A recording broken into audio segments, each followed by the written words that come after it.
Who let the dogs out? Oh, oh, oh, oh, oh. Whew. Guys, I am so psyched. So many things going on. I was busy actually working on videos, prepping for Gen 3, getting you guys all the info you need about the starters, about the top Pokemon to expect, the legendaries of Gen 3, and then lo and behold, Niantic drops not one, but two massive bombs today. So obviously, the one I'm excited for is our friends, the legendary dogs, are going to be here soon. Whew. You have no idea how excited I am. I cannot wait to get Suicune. It's not going to be the one we get first in Africa, but let's not get ahead of ourselves. Let's focus on what is important. So there's been a update for Pokemon Go. It is 0.73.1. I'll go through what that entails. Then I'll go through what the Silph Road data mine found in the APK, and then the legendary beast news. I do apologize, I'm going to read this off of my phone, but let's go. So 0.73.1, the patch notes include added the ability for trainers to spin photo discs at a gym using Pokemon Go Plus accessory. That's a server-side update. I can confirm I've been doing it the whole day. You don't need the update to do it. It's server-side, so yay! It's if you have a Go Plus, you'll know what a big difference it's going to make in the game, and I cannot wait to make the most of it. Secondly, added the ability to view the number of trainers entered and preparing for a raid battle before using a raid pass. I'll put a screenshot of what that looks like. Basically, it just tells you how many people are already in the lobby. Improved Pokemon collection screen search functionality by allowing trainers to search through the Pokemon moves using the @character. We've mentioned this in the previous video about 0.71, but it's now obviously in 0.73. They're adding on to the updates. Resolved a bug which caused the raid boss to always break free from the last Premier Ball. There are numerous videos on Reddit and on YouTube. This is happening. People are catching Pokemon with the last ball. Resolved a bug that prevented trainers from seeing they'd received double XP from a raid and battles when using a lucky egg. I don't know what that means.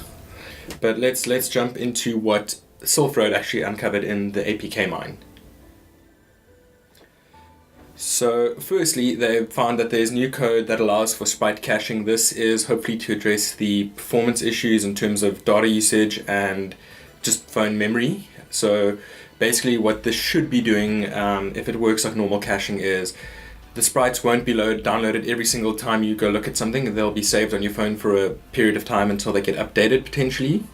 But we'll have to wait and see how that works. Secondly, they have introduced something called rendering quality levels. So basically, Pokemon Go will look at your phone, look at your phone's memory, and determine whether or not it should give you crystal clear HD, or if you're on a lower spec phone, to give you low res images, not low res, lower resolution images to make sure you get the most performance. So it's basically, if you have an iPhone, it's like turning on the battery saver mode where they disable a lot of extra visual things that you don't need but just look pretty. So hopefully that'll be improving performance in game.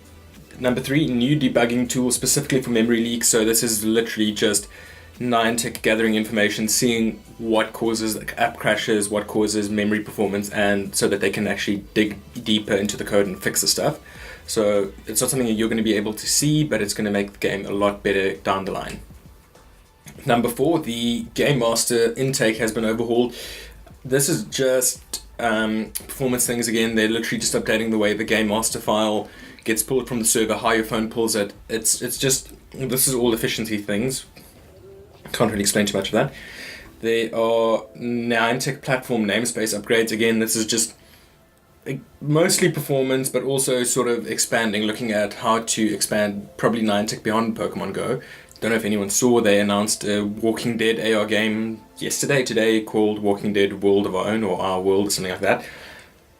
So people there are going to be running away from the monsters, we're going to be running towards them, so you know who's the more badass player, right? Number 6, asset optimization. A few graphic assets were optimized, particularly the Poker Coin. The resolution's halved, so again, this is just to improve performance in terms of data usage and phone memory. This is a non-performance update, the Safari Zone event. They've added sprites and all those things for the Safari Zone. It's not going to affect us in Africa, so let's skip on. The main thing, this was posted on Twitter around 3 o'clock South African time, but it says, I'm still quite emotional when I see this, I'm so excited. Trainers. Over the last several weeks, we've heard so many incredible stories of trainers teaming up together around the world to catch Pokemon Go's first legendary Pokemon. We're excited to keep the legendary adventures going. Yes! Starting August 31st, the legendary Pokemon Raikou, Entei, and Suicune will be appearing in Pokemon Go. Trainers worldwide can look forward to battling these Pokemon together with friends in raid battles for the chance to catch the trio of legendary Pokemon originally from the Johto region. Raikou, Entei, and Suicune will be travelling the world throughout the coming months. From August 31st to September 30th, you can find these legendary Pokemon in the following areas around the world. Raikou, an electric-type legendary, can be battled throughout the Americas. Entei, a fire-type legendary Pokemon, can be battled throughout Europe and Africa. Niantic knows Africa exists! It's a start. Relicanth, Gen 3 region exclusive? Probably not. And then finally, Suicune, the one I'm waiting for, will be exclusive to Asia Pacific for that time period, but not to worry. As soon as September's over, the dogs will swap with the legendary beast. We don't know who's going to get what when, but basically for the next 3 months, each of those regions will get a legendary beast. So you're not going to have raid burnout as much as you did by trying to catch a legendary bird within a week. You're going to have an entire month to do it. And not just this, they're rebranding exclusive raids to EX raid battles, and they're going to start testing it out in the next coming weeks or so. So we'll probably not see this in Africa for, I don't know, maybe a week or two, could be longer. I don't think they'll do the raid battle rollout that they did earlier where it was level based. I think this is going to be area based, so they'll probably start in California with Mewtwo raids and forget about the rest of us. And then as time goes on, they'll start growing it until exclusive raids are sort of a worldwide thing. But I mean, while they're doing these field tests, how can we complain? We're getting the legendary dogs, or legendary beasts, the legendary trio from Gen 2, Gold and Silver. The first EX raid passes will be sent out soon, and those invited will have an opportunity to try out the new system as early as September 6th. So for the first week, we're just going to be focusing on the legendary beasts.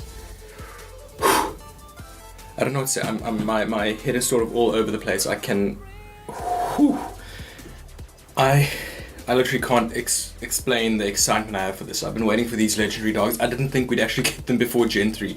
So, guys, we're going to be getting exclusive raids. We're going to be getting the legendary dogs, and we're going to have an awesome time doing it. Keep an eye on the channel. I'm probably going to be posting an Entei raid over the weekend. Entei is the fire type one. He is actually the strongest of the 3 legendary dogs. So finally Africa gets some advantage. But I will be posting some Gen 3 videos. I'll be guiding you guys all the way into Gen 3, making sure everybody is ready for Gen 3. So, wow, I can't, my head's just all over the place. Pokemon Niantic has gone from not communicating and having us in the dark between Gen 1 and Gen 2 to just blowing us out the water between Gen 2 and Gen 3. I mean, there might be some raid fatigue, but there's no boredom in the game at the moment, which is fantastic. So, if you've liked the video, give me a thumbs up. If you want to see anything specific, pop me a comment and subscribe and stay tuned for some more awesome Pokemon Go content coming soon.